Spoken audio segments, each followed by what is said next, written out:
Howdy going there, folks? We are at the Cincinnati Tea Party, April 15th, 2011. We're having a good time, a lot of people here. I'm speaking with an inventor, a conservative, and a Tea Party patriot here, George Bruneman. George and I are talking about the American Invents Act, which is a terrible name for HR 1249, legislation that's going to destroy the American patent system. George and I, we've been talking about what the impacts are for inventors and for the economy. George, the basic provisions of the law are that it's going to change the American system from first to invent to first to file. What's that going to do to someone like you? And before you answer that, would you describe a bit about your background as a successful inventor and engineer? Sure. I'm mostly in the transportation industry. I've got patents in the area of diesel combustion for low emissions, diesel electric hybrids, high efficiency heavy truck transmissions. Basically, if you see a truck on the highway right now, it's probably using one of our patents. The problem I hear with what you just said is that it's difficult enough for a small person, a small business, to get a patent in the first place. So we wind up doing provisionals early and hoping that we can get, the 1 year period to actually file the final patent. If they go first to file, then anybody who gets wind of what you're trying to do can patent it and take it from you. Corporate America is having a hard enough time trying to innovate. All of the innovation comes from small business, always has. GM's never going to come up with a 100-mile-per-gallon car. They just can't think out of the box. Giving the rights to the first to file is just absolutely crazy. It means there's no way a small business can compete anymore.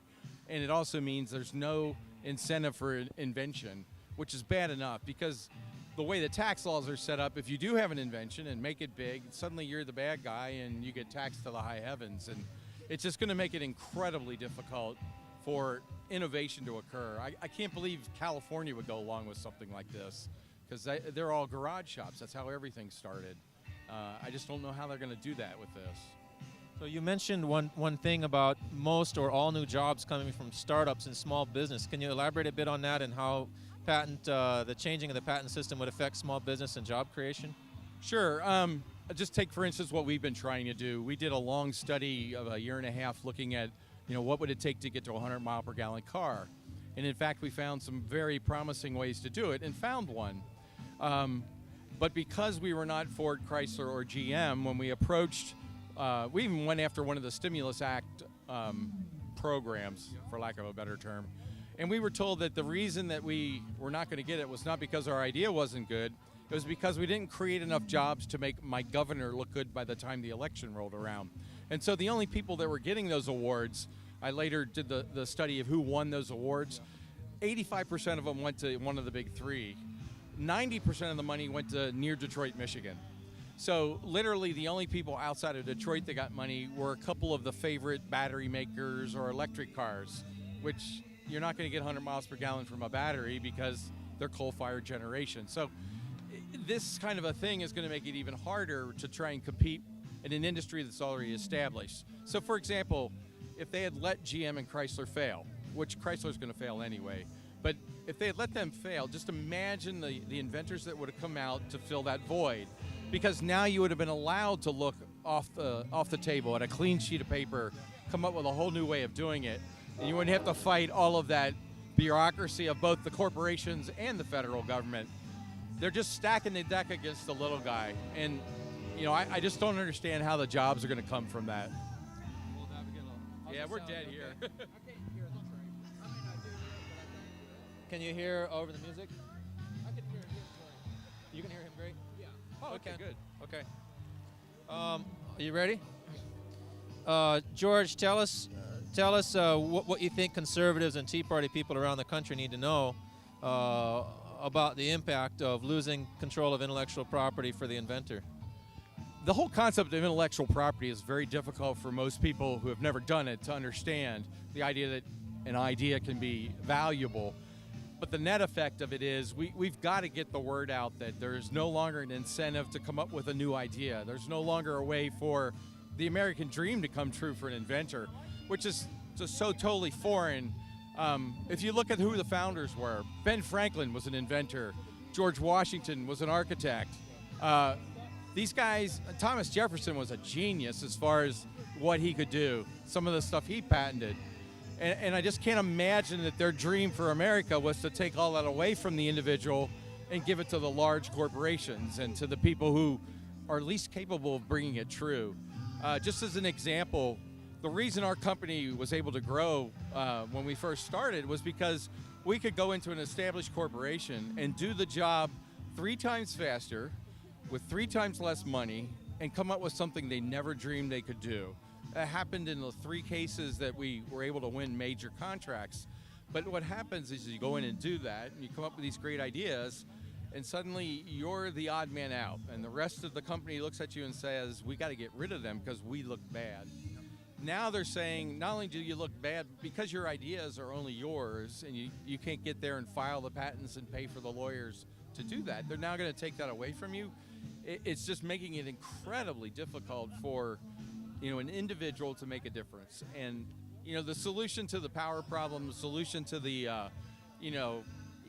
the environmental concerns, and by environmental I just mean getting cleaner stuff, more efficient, is not going to come from the big guys. It's going to come from somebody in their garage or somebody that's just stumbled upon an idea and they need to explain it.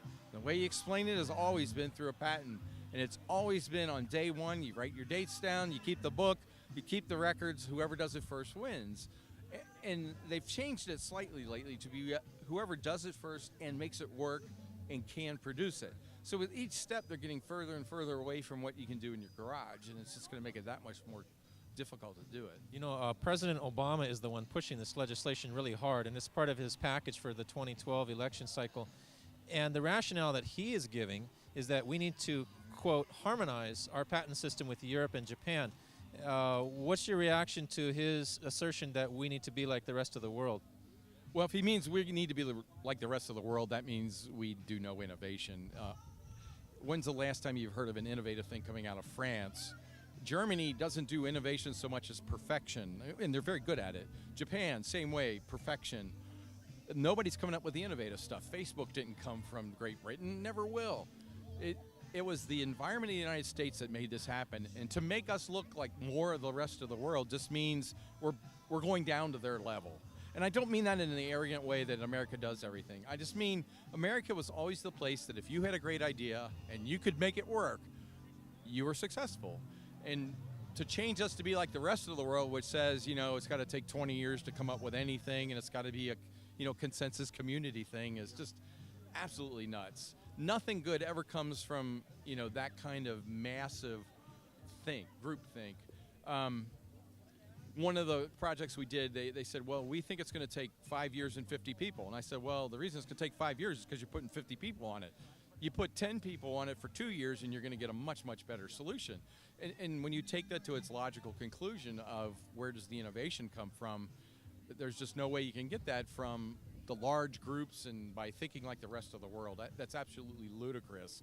The fact that, the hybrid cars that are in production in the United States and that you see the most often are not United States. They're Japanese hybrids. How did we let that get away from us? I mean, those were our ideas that we started with, and yet none of the big three can figure it out. Ford's hybrids basically get their miles per gallon by having tiny engines that can't get up a hill, for crying out loud. So it's a lost art. To get that out to the people, we have to explain what it means, what those changes are, and how we can make a difference. And because it affects such a small group of society, I mean, how many people out of 300 million actually have patents that have done inventions? What, 0.01% maybe? So your actual audience for this law change is very small, but the effect is enormous. If you think of the companies that came into existence because of this, Apple, Google, Yahoo, Facebook, all of these guys are single people, 2 people in a garage that came up with an idea. And the fact that they were able to protect that idea is how they grow. If you can no longer protect the idea and it becomes somebody else's, or even worse, it becomes the world's idea the instant you come up with it, I think that's called socialism. From each according to ability to each according to their need. And now they want to do that with intellectual property. If you think it, well, then you should give that away for the rest of the world. Again, as another example, we actually found a solution to a 100 mile per gallon car, but it requires a totally different engine and a totally different transmission. And the problem with that was that since we weren't one of the big three, and since it was so different, nobody would trust you. And even worse, after Obama took office, the real problem is if you really make a 100-mile-per-gallon car, most people believe he would take that patent from you and give it to the big three, because that's such a world issue that we can't afford for that to be just one individual's idea. And that has totally stopped funding. Venture capitalists are terrified of that the instant you come up with a solution to one of Mr. Obama's big problems, he's going to take it.